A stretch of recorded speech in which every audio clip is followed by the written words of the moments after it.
सन 52 में इस स्कूल की स्थापना हुई। मुल्क सन 47 में आजाद हुआ और सन 52 में बहुत कम जगह ऐसी है जहां इतना पहले कोई विद्यालय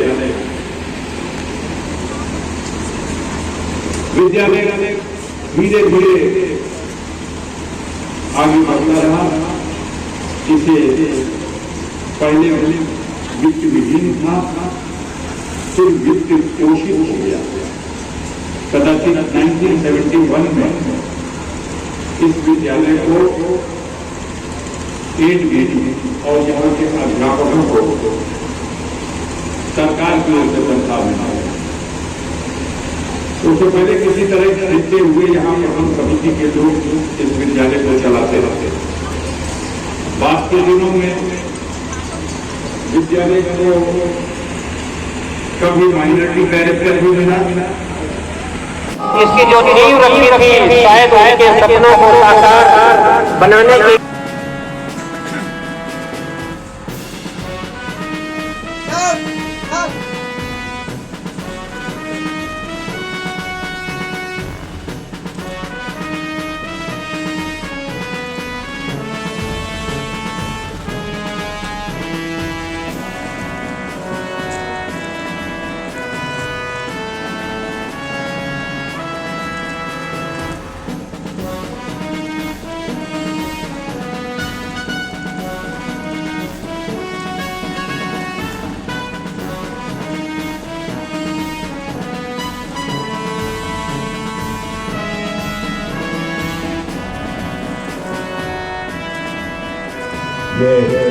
अभिनंदन पत्र स्वागत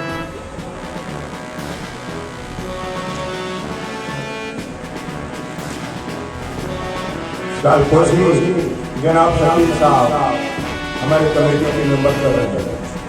इसके बाद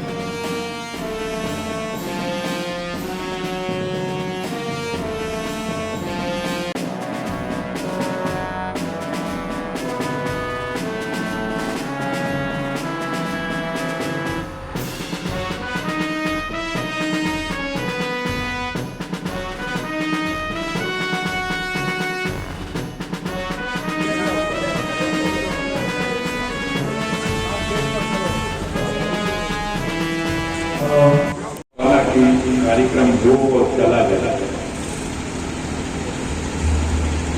हमारे देश में शिक्षा की जो व्यवस्था है उसमें तालीमी इदारों के लिए जो गवर्नमेंट की स्कीमें हैं उसमें बहुत कुछ दोष है। जो शिक्षा नीति है, कितना बड़ा विद्यालय है, सुदूर ग्रामीण अंचल में कायम करने वालों ने उस दौर में हम उन्हें सलूट करना चाहते हैं। उस दौर के उन हम सबके आप सबके उनके पूर्वजों को जिन्होंने ये सपना देखा कि तालीम के रास्ते से मंजिल तक पहुंचा जा सकता है। हम अभी देख रहे थे वो पेपर मेरे हाथ में था, मैंने छोड़ दिया। सन 52 में इस स्कूल की स्थापना हुई। मुल्क सन 47 में आजाद हुआ और सन 52 में बहुत कम जगह ऐसी है जहां इतना पहले कोई विद्यालय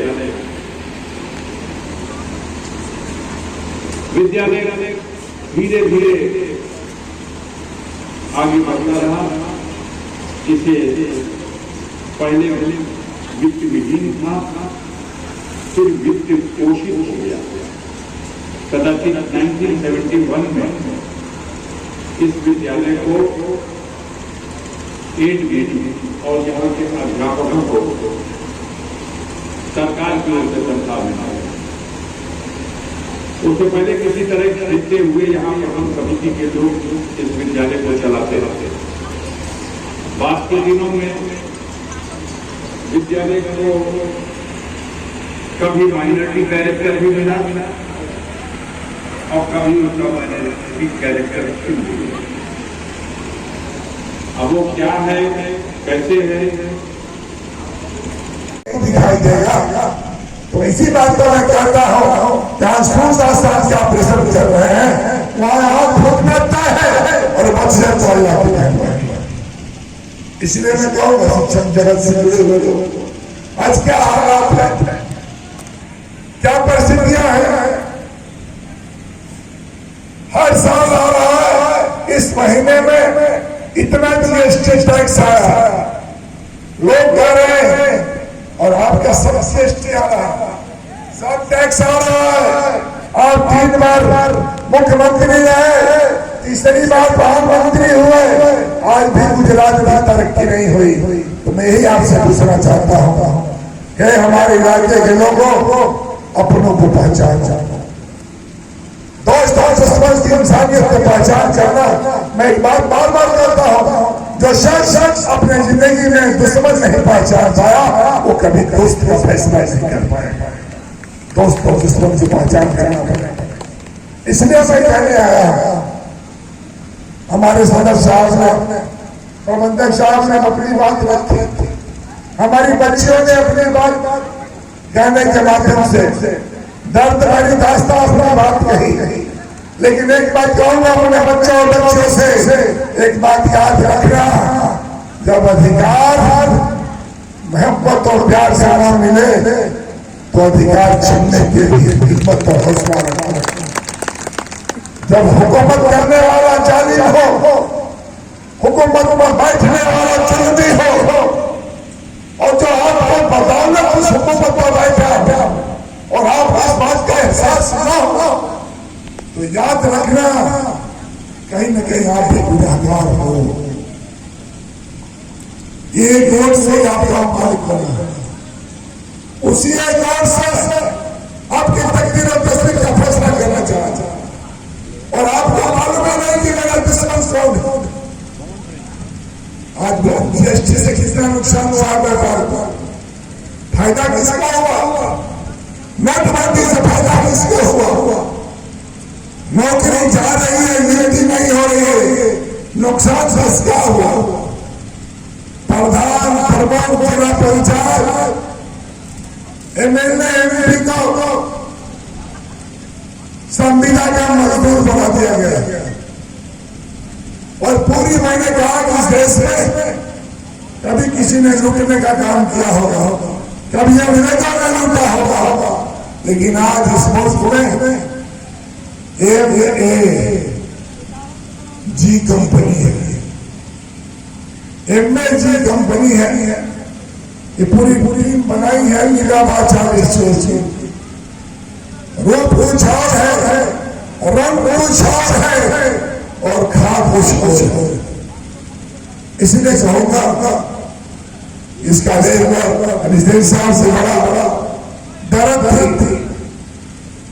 हमारे संगठन काशी जी है, विरोध जी है, सिर भाई यहाँ बहुत साथी है। मैं सबका नाम नहीं पाया, हमारे गवर्नर के काम देव भाई भाई है, भी एक अच्छा विचार चला है। आप बताओ, जब आयोग और कमीशन से कुमार जी नियुक्ति नहीं हुई, इन गांव से IAS और IPS पैदा होता है।